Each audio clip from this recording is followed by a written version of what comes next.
Il a fait le chemin jusqu'à Bali, mais il ne fallait en demander et guère plus à Sergueï Lavrov. Silencieux aux invectives,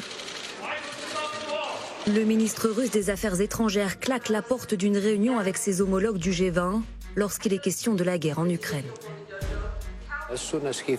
Dès qu'il a terminé son discours, il est parti. Ce n'est pas la manière la plus constructive de participer à ce G20. C'est de la russophobie enragée que nos collègues pratiquent. Au lieu de trouver un terrain d'entente sur les questions clés de l'économie mondiale et des finances, raison pour lesquelles le G20 a été créé. La diplomatie sur un fil. Et dans le même temps, de nouvelles menaces de Vladimir Poutine. Alors que les pays occidentaux ont accéléré ces dernières semaines les livraisons d'armes à Kiev, le chef du Kremlin met en garde ceux qui voudraient défier la Russie. Aujourd'hui, nous entendons qu'ils veulent nous vaincre sur le champ de bataille.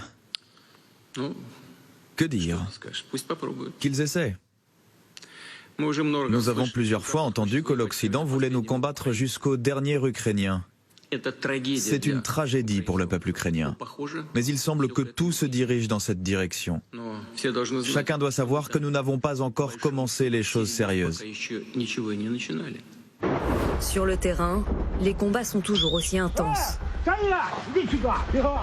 Dimanche 3 juillet, l'armée ukrainienne battue se retire de la ville de Lysychansk.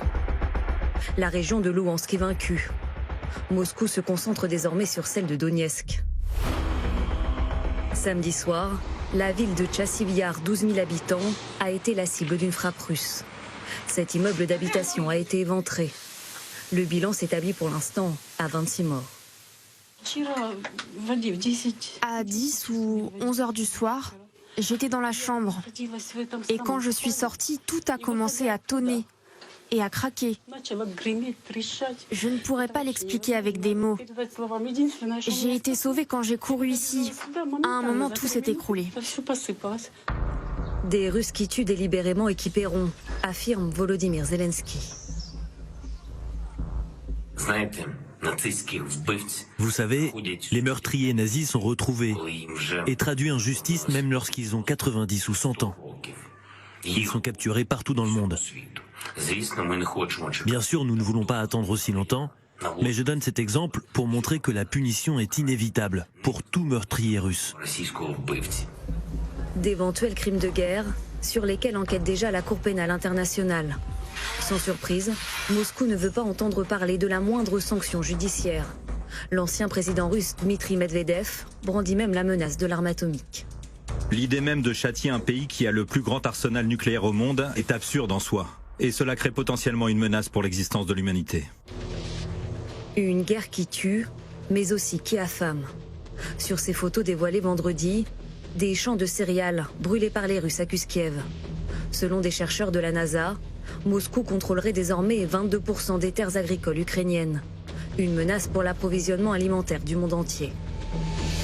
Et puis il y a bien sûr aussi le gaz, avec là encore les menaces de Vladimir Poutine.